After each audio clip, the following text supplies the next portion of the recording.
My name is Karen. I married my husband, whom I met at a university mixer at the age of 22, and we are now in our 8th year of marriage. We both love our jobs, and we don't have any children yet. We do have some desire to have kids eventually, but in this day and age, we wanted to work full-time as long as we could. Our jobs kept us both busy, and while we couldn't call it a life of misconnections, we both often worked late, and given that we've been together for 12 years since our university days, there wasn't exactly a daily mood of eager baby making. What's more, we currently live in New York, but my husband has told me that he intends to take over his family business in the future, so it's decided that we will return to his hometown in rural Nebraska. I had agreed to this. I was starting to think that it was time to start considering our future. I was, of course, feeling some pressure due to my age, but for now, I wanted to prioritize my current life as a career woman in the city. I get along well with my husband's parents, and I just had a phone call with my father-in-law the other day. Normally, in-laws would be asking about when we are going to have children, but they don't. Instead, they always show their consideration by saying things like, "Karen, our son can be quite selfish, isn't he? Thank you for looking after him." I felt that even if we move to rural Nebraska in the future, we can get along well with his parents. So for now, I was determined to fully enjoy my life and work in the city. Then, one day, as usual, when I returned from work, unusually, my husband had come home earlier. Even when I had to work overtime, I usually return home by 8 p.m. at the latest, including the time I spent shopping for dinner. And no matter how late it gets, I am home by 9 p.m. But my husband sometimes comes home past midnight, so I couldn't help but blurt out, "Oh, that's unusual." That day, I did some shopping at the supermarket and got back home at 9 p.m. It's rare for my husband to be home at this hour, and the atmosphere was gloomy. He was sitting on the couch, silent and brooding. Had something happened? "Welcome home." He doesn't even respond when I talk to him. "What's wrong? Are you feeling unwell?" I tried talking to my husband, who was sitting on the couch, several times, but he didn't respond, so I decided to start preparing dinner. We rarely had the opportunity to have dinner together, except on special occasions, but I always prepared a light meal that he could have whenever he came home. I was proud of myself for being such a good wife. That day's menu was loaded potato soup, steak, mac and cheese with some broccoli. I'm used to making quick meals, so I whipped it up in no time. "Dinner's ready!" Upon reflection, it has been quite a while since we sat down and had dinner together. My husband silently moved his food from the plate to his mouth. "Hey." His silence throughout the dinner was unnerving. I was getting worried. Had something happened? Could he be cheating? Or was he fired from his job? Or maybe he's feeling unwell due to some illness. Worried, I put my fork down and asked, "What's wrong? You're awfully quiet. If something has happened, you should tell me. If there's something you want to say, then say it clearly." I confronted him in a strong tone. Then my husband, with a bitter expression on his face, reluctantly opened his mouth. "Well, I have a favor to ask." "What? A favor, huh?" I had thought he was going to say something bad. I was relieved. As long as it wasn't anything too terrible, I thought I'd listen to his request. "You have your parents' place in the countryside, right?" "Yes." He brought up my parents' place in the countryside out of the blue. I was surprised. Then, shocking words followed. "My father's company it has incurred some debt." "What? Your father's company?" My father-in-law runs a large printing company. He has dozens of employees, and my husband's family home is known as a prestigious household in the countryside. "Would you mind if we used your family home as collateral?" "What did you say?" Suddenly asked such a thing. I didn't know how to respond. My father is a normal salaried worker. My mother works part-time. My sister is working as a nurse in a local hospital, and somehow the three of them are making ends meet modestly.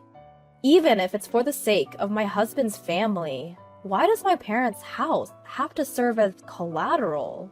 Sorry to say this, but your family's house it's normal. Unlike mine, right? Normal, unlike his. What does that mean? Indeed, compared to the family of my husband, who runs a large local business, we are an ordinary family. In truth, my family is in a tight spot right now. If things keep going this way, we're going to bounce a check for the second time. That would lead to bankruptcy. We desperately need a loan of about $500,000. No way. I was shocked by the amount, but I was more surprised by my husband's next words. We come from a special family that runs a business, but your family is just the typical one, after all. Taking a risk wouldn't matter that much, would it? Even if something were to happen, you could always rent an apartment and live there as a family. Everyone in your family is working, right? You guys can manage that, can't you? Excuse me? We come from a family of different social status. There's a huge difference between my family going bankrupt and yours going bankrupt. I'm sorry, but can you hear me out just this once? Do you even realize what you're saying? Ignoring me, my husband continued. I hate to say this, but I could have married a woman of higher status than you. Someone like a wealthy daughter. Why would you say that? Despite that, I married an ordinary woman, like you. You must have been thrilled, right? It's like marrying into money. Be grateful for your luck of marrying a man like me, and listen to me in times like these. It's true that when I married my husband, both of my parents were happy that I was marrying the only son of a business owner. But they were also very apologetic, saying, "We somehow feel like we're not on the same level." But I didn't marry my husband because I was aiming for a rich man. We both loved reading, met at a book club, and decided to get married because we found love for each other. But deep down, I couldn't believe he had been thinking like this. My husband's abusive words became more and more harsh. Your sister! Why is she still living in the house she was born in? She's a nurse, isn't she? She should get married and leave home already. If it's just the two of your parents, they can easily rent an apartment. It's cheaper in the countryside. Enough is enough. I started to lose my temper. That house was left to us by our grandparents, and our parents built it with their sweat and tears while raising us sisters. You're saying it doesn't matter what happens to it? But my husband wasn't listening anymore. Look, none of that matters. Don't bother me with your small-scale stories. Working to raise you two sisters. Huh. From the beginning, you and I were a mismatch. What? Call it a folly of youth, but during college, I got caught up in love and ended up choosing you. I should have looked at reality more. Even now, we're both working, right? If I had married a more sophisticated lady, I would have had the support of her parents, and she could have been a housewife. Wait, are you even looking down on me for working?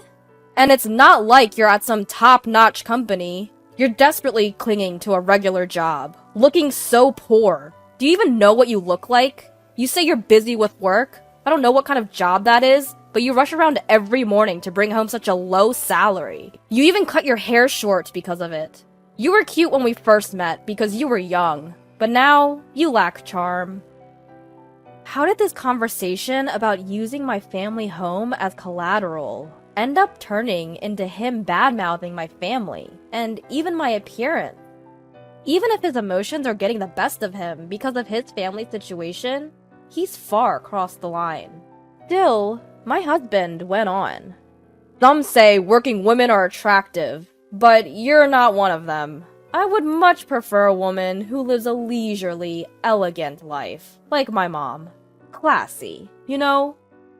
Why would you say that? I couldn't hold back my anger anymore as my husband began to completely negate me. If you don't want to get divorced, put up your parents' house as collateral. I'm still young and have the right to choose another woman. It's me who's going to climb up the social ladder from now on. Plus, I'll be the president of the company in town someday. If you don't want to be dumped, just listen to what I say. The man spewing these abusive words in front of me was no longer the husband I knew. What a horrible man he had turned out to be. My family should get saved over yours. I was shocked, realizing that this must have been his true feelings all along. Because my normally quiet husband, a man who's usually hard to read, was being unusually vocal. Something inside me snapped. Hey, what happened with that matter? My husband asked me one morning. I hadn't spoken to him at all since then. Perhaps he had started to feel rushed, or maybe he had simply decided to stop hiding his true nature after openly expressing his long-held thoughts about me. His attitude remained incredibly arrogant. I'll give you an answer tonight. Upon hearing my response, he left the house. I filled in all the necessary items on the divorce papers I had brought from the city hall, signed them, stamped them, left them on the dining table, and then left the house. That evening, "Hey, what's this? What are you trying to do?" My husband, who might have expected me to consent to the collateral talk, had come home earlier than me. He was flabbergasted, looking at the divorce papers on the table. "You see these papers?" I responded coolly. "What are you thinking? Now's not the time for this kind of charade. I've told you, my family's in a pinch, haven't I? Are you really that stupid?" I ignored his offensive, stupid remark. It hurts to think that my father-in-law's company is in a crisis. But I just couldn't forgive this man for taking advantage of the situation to express his true feelings. "You're just an ordinary woman. I should have married a richer daughter." He had been carrying on with our married life all this while, thinking such things. And although he always comes home late, he could come home early in times of emergency. I hadn't noticed, or even thought about it before, but maybe he had had one or two affairs under the guise of work. But at this point, I didn't even care.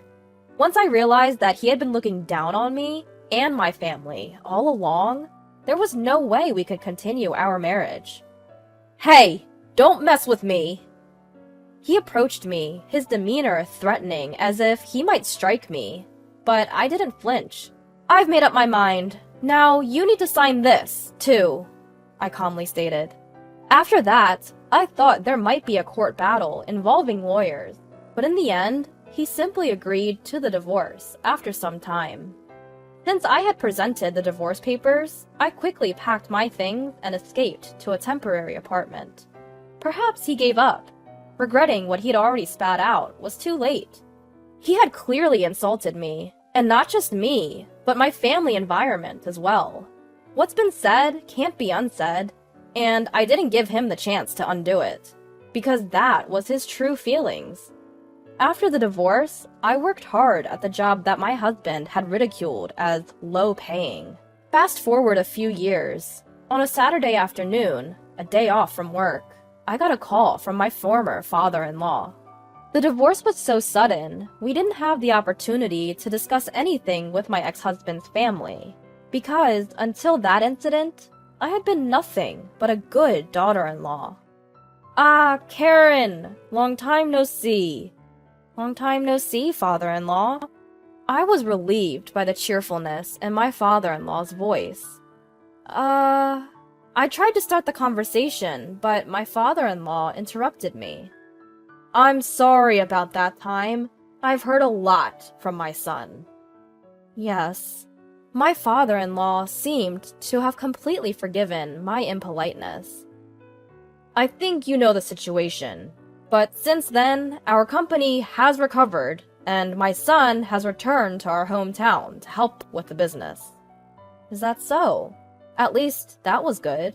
Even though they were the family of my divorced husband, I didn't wish misfortune on his parents because they were not the one to be blamed. My former father-in-law continued.